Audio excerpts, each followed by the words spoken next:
Flavien Genet tient sans doute un futur grand jockey en la personne de son apprenti Raoul Auberge. Quant à Sylvain, il a abandonné l'espoir de devenir un grand jockey pour prendre la responsabilité de la cour et devenir premier garçon. Flavien Genet reprend espoir. Il envisage même de reprendre une écurie de 50 box rendue libre par la mort de son propriétaire, mais il lui faut un commanditaire. Attends, j'ai pas fait de poids. Ramasse ton chiffon. Ouais. Ah, voilà. Oh, viens là. Viens.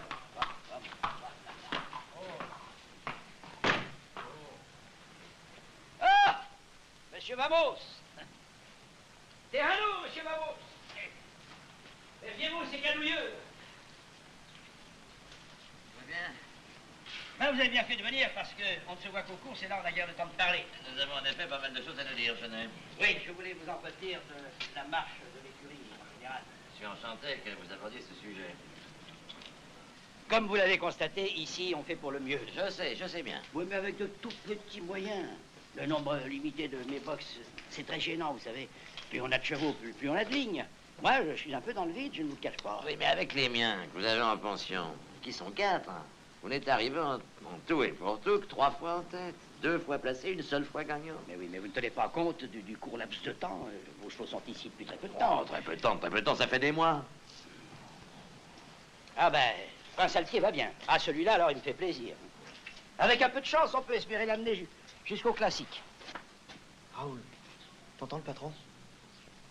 Mais Barabas, il faut l'attendre. Encore? Eh oui, encore, monsieur Vamos. Il y a des chevaux tardifs. Il faut les laisser venir tout doucement. C'est comme ça qu'on arrive à en faire des cracks. Et Samothrace? Ah, ben, celui-là, ne vous plaignez pas, hein? Vite, avec Pactum, ça fait les 2 meilleurs. Là, ils ont gagné leur avoine. Vous avez eu avec eux des résultats appréciables. Non, mais je me demande simplement si nous n'aurions pas pu, j'entends, en course, hein, tirer un meilleur parti de cette écurie des 4 chevaux que vous avez mis entre les mains. Écoutez, quand on fait le bilan des sommes gagnées, compte tenu des prix d'achat, frais d'entraînement et autres, il me semble que vous êtes largement bénéficiaire. Vous avez avec largement. Largement bénéficiaire. Écoutez-moi bien, monsieur Vamos, si vous regrettez vos acquisitions, je peux vous dire d'ores et déjà que vos 4 chevaux, je peux les vendre. Oui, et à de bons prix, j'ai déjà eu des propositions. Mais oui, ils ont fait quelques progrès, les gens s'en aperçoivent. Mais je ne suis pas dans vos affaires. Ce qui était pour vous peut-être un plaisir a pu devenir une charge.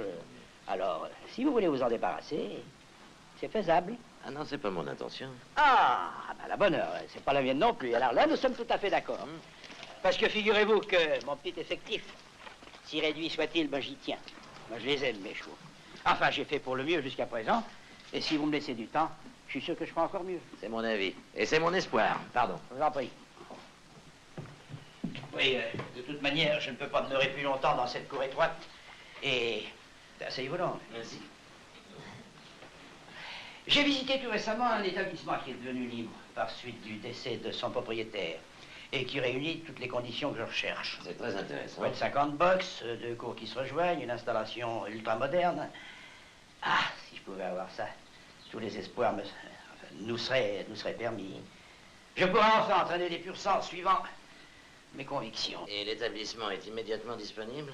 Voyez-vous, c'est vraiment l'endroit où on entraîne un gagnant de grande épreuve. Jockey Club, Grand Prix de Paris, Prix de Diane et même Derby d'Epsom. Ah, c'est tentant. Malheureusement, cet établissement, le seul qui convienne dans la région, n'est pas à louer. Il faudrait l'acheter. Cher? À mon avis, non. Les murs représentent largement la somme demandée. Et il serait une garantie tangible. Vous savez que c'est à 2 pas. Si vous aviez une minute, on pourrait peut-être y faire un saut. Pourquoi pas? En mettant les choses au pire, même si l'entreprise ne réussissait pas, dans l'avenir, je crois que la revente de l'établissement devrait laisser un large bénéfice. Ah, il faut l'acheter. Ah, vous comprenez comme moi l'intérêt de l'affaire. Oh, sans aucun doute. Et bien entendu, vous n'avez pas d'argent. Je n'ai pas l'argent. Ben, il faut le trouver. Il faut le trouver. Vous n'avez pas d'argent. Est-ce que vous connaissez quelqu'un qui soit en mesure de vous l'avancer? Ah non, alors ça, je suis très mal placé dans les milieux financiers. Moi, je suis pas trop mal placé. La difficulté ne me paraît pas insurmontable. Et les garanties? Ah, ben, naturellement. Et puis, il y a vous. Vous connaissez toutes les subtilités, je peux même dire toutes les ficelles d'un métier. Vous ne réussissez réellement que ceux qui sont à la cool. Ça aussi, ça a son importance. Oh, il y a certainement des gens, vous savez, qui n'hésiteraient pas à vous faire confiance, sachant qu'ils peuvent marcher avec vous, comment dirais-je, la main dans la main. Mais vous, personnellement, vous seriez d'accord? Oh, pourquoi pas? Écoutez, ça m'ennuie de vous dire ça, j'ai l'air de vous mettre l'épée dans les reins, mais il y a des clients là-dessus, il faudrait faire vite. Oui, je m'en doute, c'est le genre d'affaire qu'il faut traiter immédiatement, pas laisser traîner, sans ça, on vous les souffle. Hein. C'est l'ancien établissement d'Aufray. Aufray? C'est très bien installé. Ah oui, il a eu son heure de gloire. Ah oui, oui, j'en ai entendu parler. Ben, il est mort sans héritier, ou alors il a deux vagues cousins qui ne sont pas du tout d'accord et qui ne pensent qu'à liquider pour ne pas rester dans la division. Faudrait voir le notaire. Qui est-ce? C'est maître Grivas. Eh ben, faut s'en occuper tout de suite.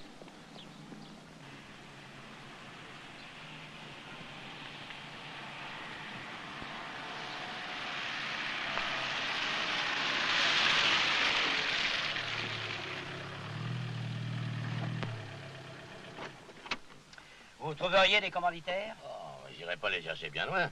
Je fais l'affaire moi-même. La somme est importante. Vous auriez l'argent? Ben, on a toujours de l'argent pour une bonne affaire.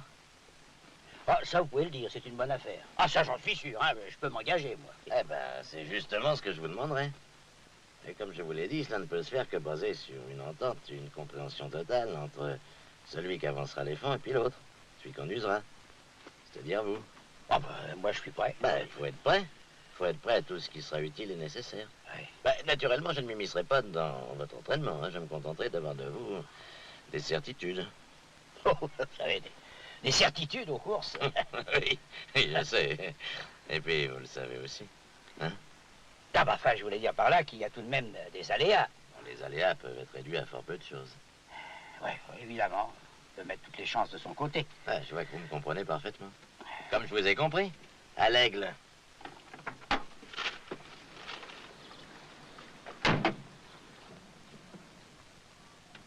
Je vois pas pourquoi vous faites allusion à cette vieille histoire qui n'est d'ailleurs pas tellement reluisante. C'est là que je vous ai connu. Ah non, moi je vous ai vu le lendemain. Mais moi, je vous ai apprécié la veille. Ah bah c'est vrai, tiens, j'étais arrivé juste pour la fin de la course. Ah, vous l'aviez si bien préparé. Hein. Bah vous savez, c'était une rentrée, pour moi ça avait une certaine importance. Et puis j'ai eu la chance, quoi. Oh, la chance, on l'a fait. Oh, bah alors, ça en l'occurrence, je l'ai pas eu à la forcer. Parce que le seul concurrent valable a fait forfait à la dernière minute, alors. Ah oui, je me souviens parfaitement qu'Atogan volait, littéralement. Ça fait peut-être aussi partie de la méthode, hein. 1000 mètres au galop ne se font pas sans que l'animal élimine. Éliminé? Mais il n'avait rien à éliminer, l'animal. Pas même les séquelles de ce que votre lad lui avait donné avant la course? Oh, alors là, je peux vous garantir qu'il s'agissait d'un simple morceau de sucre. Trempé dans du cognac, oui. Oui, je sais. Mais depuis, j'ai interrogé Sylvain. Et je sais que vous avez donné d'autres bouts de sucre à Factum. Mais pas à Barabbas, ni à Samothrace. Pourquoi? Bah parce qu'il n'aime pas ça. Oui, ils sont pas arrivés non plus ce jour-là. C'est exact. Je vous le fais pas dire. Monsieur Vamo, j'ai l'impression que nous avons besoin de nous expliquer d'une façon un petit peu plus nette, si vous le voulez bien. Passons au bureau? Très volontiers. Je vous en prie. Oui, en effet. Une explication s'impose, monsieur Genet. Nous voici donc sur le point de conclure une importante affaire. Alors, qu'est-ce que demande un propriétaire qui mobilise un capital en chevaux, frais d'entraînement? Gagner? Oui, bien sûr, mais il y a tout de même ce qu'on appelle la glorieuse incertitude. Non. Aucune incertitude, quelle qu'elle soit, pour ma part, n'est jamais glorieuse. Il n'y a qu'une chose qui soit glorieuse, c'est de l'emporter à coup sûr. Alors, avoir des bons chevaux, c'est essentiel, mais encore faut-il qu'ils soient meilleurs que les autres. Vous êtes bien d'accord? Bon, alors, je vais faire le nécessaire. Je vais vous avancer l'argent qui vous permettra d'agrandir votre écurie et de prendre possession de l'établissement aux frais. Je vous remercie, monsieur Vamo. Mais, personnellement, je vais prendre un certain nombre de risques. J'aimerais bien que de votre côté, vous preniez les vôtres. Hein. Ah, mais je suis tout disposé à le faire. Soyons clairs, je ne suis pas de ceux qui font des affaires à la petite semaine. Si j'engage des fonds importants pour transformer notre essai en quelque chose de beaucoup plus vaste, je ne puis envisager de le faire que si j'ai la certitude que le rendement sera non seulement celui que je suis en droit d'attendre, mais encore celui d'une entreprise exceptionnelle. Oui. Alors ça, je ne peux vraiment pas vous l'assurer. Si, mais si. Enfin, il y a les chevaux. Eh ben, les chevaux, vous savez les choisir. Et puis il y a les courses. Ben, justement, les courses. Les courses, vous allez me les gagner. Vous connaissez certains moyens. Pardon? Certains moyens. Oui. Et ces moyens, vous croyez que j'en ai eu? Ah, ça, je veux pas le savoir. C'est votre métier. Mais je crois que vous êtes en possession d'assez subtiles recettes pour que quand vous aurez des chevaux de première classe, et je vous les donnerai, vous n'ayez rien à craindre, ni personne. Sauf des commissaires. Eh ben ça, c'est votre risque. Je ne prendrai le mien que si vous prenez le vôtre. Si je vous comprends bien, monsieur, vous proposez de me confier des chevaux pour que je les fasse gagner par tous les moyens possibles. Ce que vous voudrez, je ne veux pas le savoir. Écoutez-moi bien, monsieur Vamos, je pense que vous ignorez totalement les inconvénients de ces procédés. Voyez-vous, un cheval qu'on traite pour lui faire accomplir une performance qu'il ne réaliserait jamais dans son état normal, c'est idiot. Ça n'a jamais profité à personne. C'est mener le cheval à l'usure. C'est toujours au détriment de l'animal. Bon, c'est une question d'astuce. Mais je ne peux pas faire ça, moi. Oui, mais ne dites pas que vous ne sauriez pas. Et même si je le savais, je ne le ferais pas. Eh ben, c'est les autres qui gagneront. Oh, pas sûr. Vous n'auriez pas 80% de chance de votre côté. 80%. On ne les a jamais. Je ne crois pas au droit de miracle. Ça n'a jamais réussi à personne. Et puis, entre un cheval et un autre, il y a souvent très peu de différence. Eh ben, justement, il suffit de donner à l'un le peu en plus qu'il lui faut pour l'emporter. Bon, eh bien, même si je savais faire, je ne le ferais pas, je vous l'ai déjà dit. Vous préférez garder vos combines pour vous? Ah, je vous en prie. Parce que si je suis venu vous trouver, c'est que j'avais compris à l'aigle. Monsieur. Oh, depuis, hein, c'est vrai, vous avez été un peu là en la détente, j'aurais dû me méfier. Hein. Vous préférez garder votre science pour vous? Eh ben, gardez-la, moi je garderai mon argent. Croyez-vous que ce soit bien raisonnable? Mais vous croyez que c'est raisonnable de me parler comme vous le faites? Bon, enfin, vous n'êtes ni un saint ni un imbécile. Je ne sais pas.